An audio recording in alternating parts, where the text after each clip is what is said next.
Hey, halo, kembali lagi dengan Julian Bertekno, dan di channel saya ini banyak sekali yang menanyakan soal rekomendasi laptop, terutama laptop-laptop yang harganya itu murah. Nah, murahnya itu kadang tuh bisa sampai 5 jutaan. Jadi ada yang menanyakan, "Bang, rekomendasikan laptop yang harganya 5 jutaan dong. Saya ada keperluan buat ini yang bagus merek mana ya?" Nah, rekomendasi itu artinya, minimal versi saya ya. Artinya itu kita menyarankan seseorang itu untuk membeli suatu barang dengan harapan orang tersebut tuh puas ya, baik secara layanan purna jual maupun secara performa. Nah, kalau untuk layanan purna jual, menurut saya sih mungkin aman ya, karena mayoritas laptop yang beredar di Indonesia itu dari brand-brand besar ya. Katakan saja seperti HP, lalu Lenovo, lalu Asus, lalu Acer, lalu Dell, dan garansinya pun mayoritas sudah bagus-bagus ya. Jadi ada yang garansinya 1 tahun, ada yang 2 tahun. Jadi ya aman lah kalau laptop tersebut kenapa-kenapa. Nah, yang lebih tricky itu adalah soal yang kedua, yaitu adalah soal performa. Kalau saya pribadi, saya sendiri itu agak berat menyarankan laptop yang harganya di bawah 7 jutaan ya. Karena ya performanya itu bisa dibilang sangat-sangat terbatas, apalagi kalau kita tuh niat pakai laptop itu dalam jangka waktu panjang. Kalau saya pribadi, saya mending nabung sampai 7-8 jutaan supaya bisa dapat Intel Core i5 atau Ryzen 5 dengan RAM yang 8 GB itu minimal misalnya, dan bisa di-upgrade, serta SSD juga besar, jadi 512 GB ya misalnya. Atau bahkan saya nabung lebih jauh lagi, misalnya saya nabung untuk bisa beli laptop Intel Gen 12 atau AMD Ryzen 6000 series. Karena buat saya laptop itu adalah mesin produktivitas ya. Jadi saya bisa menghasilkan uang dengan laptop, saya juga bisa berkuliah. Dan kalau untuk hal-hal produktif seperti itu, menurut saya invest dengan biaya uang yang keluar lebih untuk barang-barang tersebut, menurut saya masih nggak terlalu masalah. Jadi sebelum Anda kepikiran untuk beli laptop yang harganya 6 jutaan, coba dipikirkan dulu. Apakah benar-benar budget itu terbatas 6 juta, atau sebenarnya Anda tuh nggak terlalu buru-buru banget dan masih bisa nabung lebih banyak lagi. Nah, tapi ya saya juga paham kalau kondisi orang kan berbeda-beda ya. Ada yang benar-benar stuck nih, budgetnya itu cuma ada 5 jutaan, yang nggak bisa nambah lagi. Jadi kalau memang Anda stuck, nah video ini manfaatnya adalah mudah-mudahan bisa membantu Anda untuk membeli laptop yang harganya 5 jutaan dengan performa setinggi mungkin. Nah, oke, kita akan mulai memilih laptopnya. Jadi saya akan mulai dulu dari kriterianya. Jadi kriteria pertama adalah untuk laptop yang harganya 5 jutaan itu, kalau saya perhatikan di marketplace, maksimal banget itu kita cuma bisa dapat Intel Core i3 atau AMD Ryzen 3. Masing-masing itu adalah yang Gen 11 dan Ryzen-nya itu yang seri 5000. Apa bedanya antara Intel dan AMD di kelas tersebut? Ya, pasti bakal berbeda-beda ya, tergantung manufacturer dan mana mereka tuh akan meracik sendiri, misalnya ada limitasi power dan sebagainya. Cuma secara umum, kalau menurut saya sih, kalau yang Intel itu dia akan lebih baik kalau Anda itu berprofesi sebagai misalnya video editor, atau Anda tuh sering edit video, karena Intel itu punya teknologi QuickSync, dimana dia itu kalau soal encoding video, termasuk untuk playback di timeline di video editor, mayoritas video editor, itu bisa lebih lancar ketimbang mayoritas AMD Ryzen, terutama yang kelasnya setara ya. Betul, untuk AMD itu biasanya dia punya multi-core performance yang lebih bagus, dan biasanya juga lebih hemat daya dan relatif lebih nggak panas ketimbang yang Intel. Jadi kalau Anda kepikiran untuk gaming dikit-dikit, menurut saya mungkin akan lebih baik kalau Anda pilih yang AMD Ryzen. Tapi kalau Anda itu tugasnya sehari-hari cuma kayak seperti buka Office, lalu web browsing, lalu mungkin buka PDF, menurut saya mau prosesor yang manapun antara Intel Core i3 atau Ryzen 3, menurut saya nggak ada masalah sama sekali. Dan yang kedua yang perlu diperhatikan di sini adalah soal build quality ya. Jadi kalau Anda dapat misalnya Intel Core i3 atau Ryzen 3, perlu diperhatikan itu memang Anda prosesornya bisa dibilang mungkin lumayan lah ketimbang Intel Celeron atau AMD Athlon ya.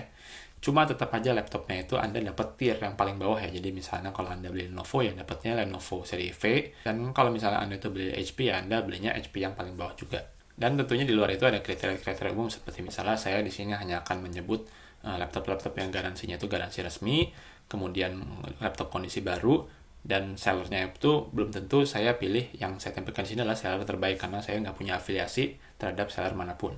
Oke, mari kita lihat nih laptop-laptopnya. Jadi yang pertama muncul di sini adalah Lenovo V14 ya. Seperti yang saya bilang tadi, sudah dapat AMD Ryzen 3 5300U. Nah, hanya saja memang ini RAM-nya masih 4 GB. Tapi ya kalau Anda mau upgrade, ini bilangnya sih bisa di-upgrade sampai 8 GB. Jadi totalnya 4 plus 8 ya, 12 GB. Storage-nya 256 GB aja, cuma minimal udah SSD, jadi ya not bad. Nah, displaynya ini Anda dapat 14 inci, tapi displaynya itu ya cuma 768p ya, jadi belum sampai Full HD.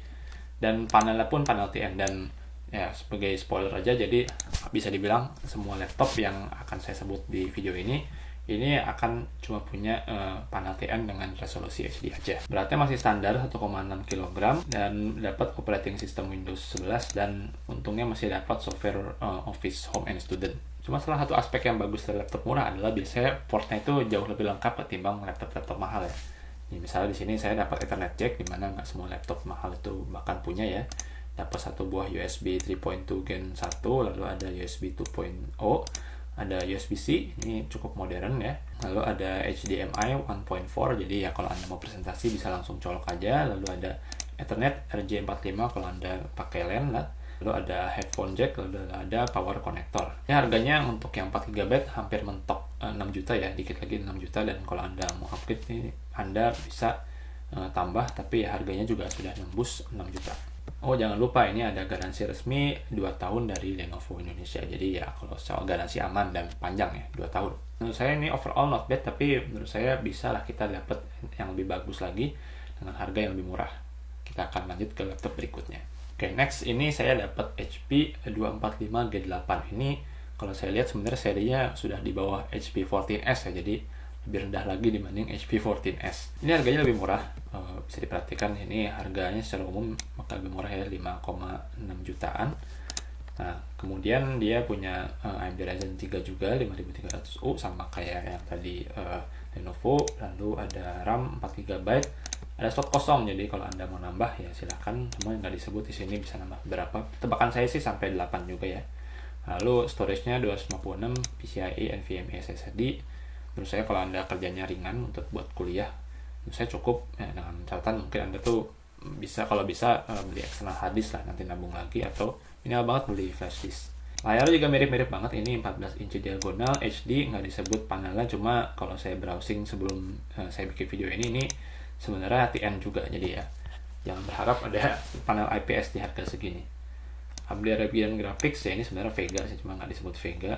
Yang menurut saya ini kalau Vega itu secara umum dia lebih bagus lah ketimbang Intel Iris yang tier rendah ya. Kenapa nggak disebut ya? Ini USB Type A, bahkan saya satu 3.2, satu lagi 2.0. Kemudian ada USB Type C, bagus, RJ45, headphone, lalu HDMI 1.4, lalu AC power ya. Bisa lihat di sini ya polanya antara yang HP sama yang Lenovo yang sudah saya bahas sebelumnya itu hampir sama ya. Ini sebenarnya karena manufacturing laptop itu, produsen laptop itu mereka jualan dengan margin yang secara umum tuh sangat-sangat kecil, apalagi di kelas budget ini sudah pasti sangat-sangat susah untuk membedakan satu laptop dengan laptop lainnya, kecuali nanti di belakang ada semacam pendatang-pendatang baru yang bisa lebih berani dalam set harga. Nah, garansi di sini lebih pendek 1 tahun. Mungkin ini karena ya harga juga lebih murah, dan jadi sebagai gantinya Anda dapat garansi yang lebih pendek. Oke, kita ke laptop berikutnya. Di sini ada laptop dari Xiaomi, itu Redmi Book 15 dengan Intel Core i3. Jadi kita pindah ya, tadi sudah 2 laptop AMD, sekarang ada laptop Intel i3. Dan ini menurut saya mungkin adalah salah satu yang paling murah ya. Dia cuma 4,7 juta ya. Intel Core i3 yang saya sebutkan di sini semuanya pakai 1115 G4 ini. Dan ada juga di sini yang 1125, cuma itu sudah pasti laptop dengan garansi distributor, jadi intinya dia nggak dijual resmi di sini. Dan memorinya di sini dapat yang 8 GB, lalu storage-nya 256, dan di sini memori dapat yang 8 GB, jadi sudah 4 GB lebih banyak ketimbang yang tadi sudah disebutkan sebelumnya. Hanya saja di sini nggak disebutkan dia slotnya itu seperti apa, apakah bisa ditambah lagi atau tidak. Lalu di sini dapat display 15,6 inci dan Full HD 1080p ya. Hanya saja nggak disebutkan panel apa, tapi saya tahu ini panel adalah panel TN. Tapi ya ini sudah minimal banget, sudah Full HD lah. Ada stereo speaker, Bluetooth 5.0, lalu ada HDMI 1.4, USB 3.2 Gen 1. Ini USB Type A ya, lalu ada USB 2.0. Jadi seperti kita dapat USB Type C di sini. Yap, di sini kita tidak dapat USB Type C. Lalu di sini dapat RJ45, ini kunci Kensington, ini cuma buat ngejaga laptop itu kalau tinggal di meja supaya nggak diambil orang ya, dikunci kayak kunci sepeda lah. Lalu ada headphone jack, lalu ada slot SD 3.0. beratnya 1,8 kilo, ya lebih berat sedikit dibanding sebelumnya, tapi ya jelas ini karena 15,6 inci.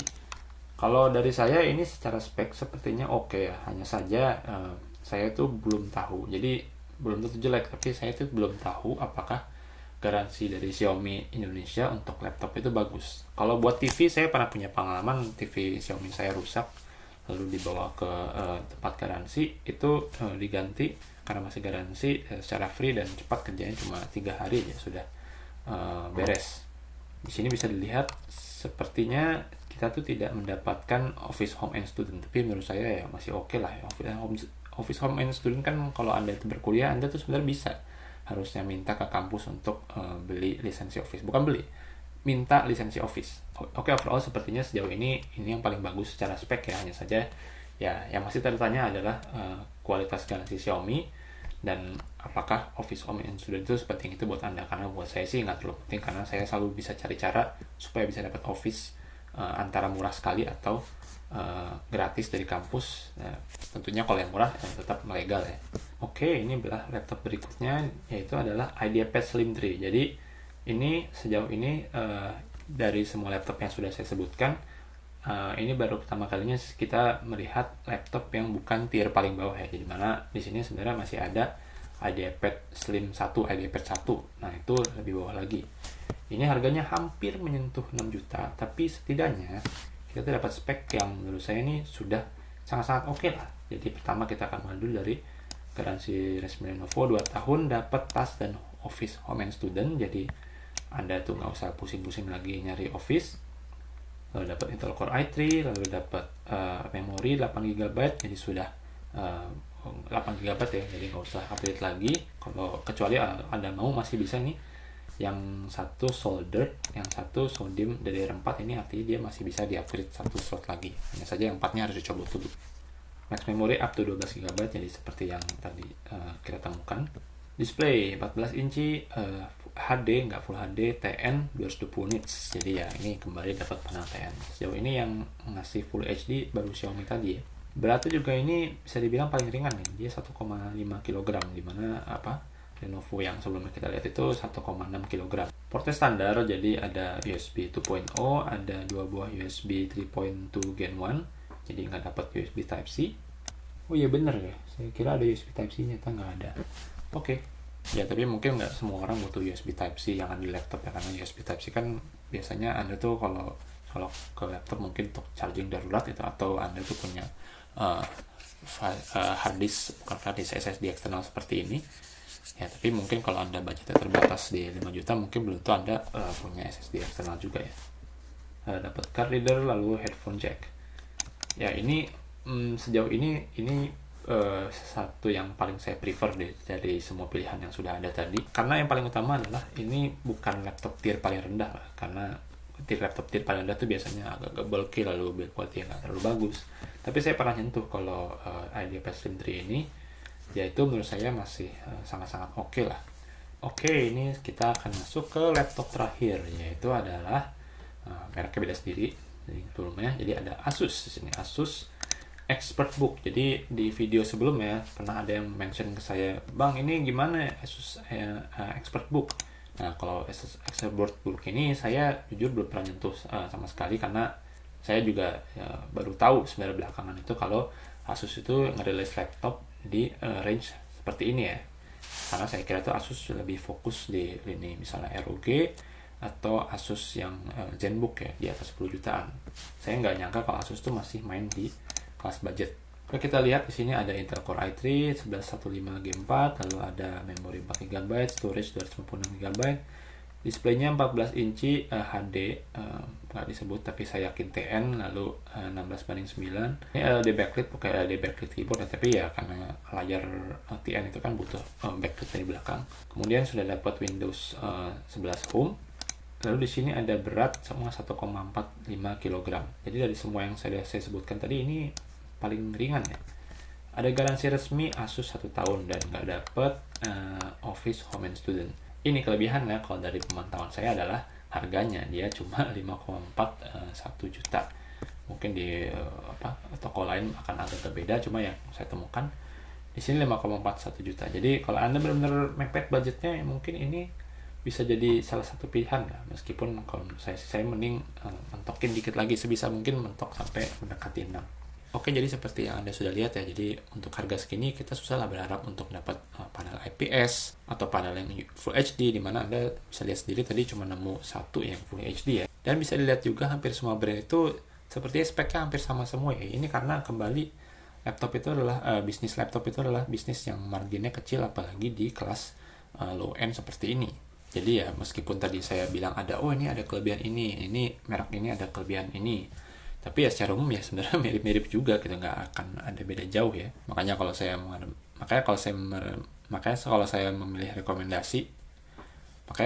memberikan rekomendasi di harga-harga yang sangat-sangat murah, 6 juta ke bawah itu. Oke, demikian aja video singkat dari saya. Mudah-mudahan bermanfaat. Silahkan like video ini jika dirasa bermanfaat. Subscribe jika tidak ingin ketinggalan konten dan teknologi lainnya. Saya Julian, terima kasih telah menonton.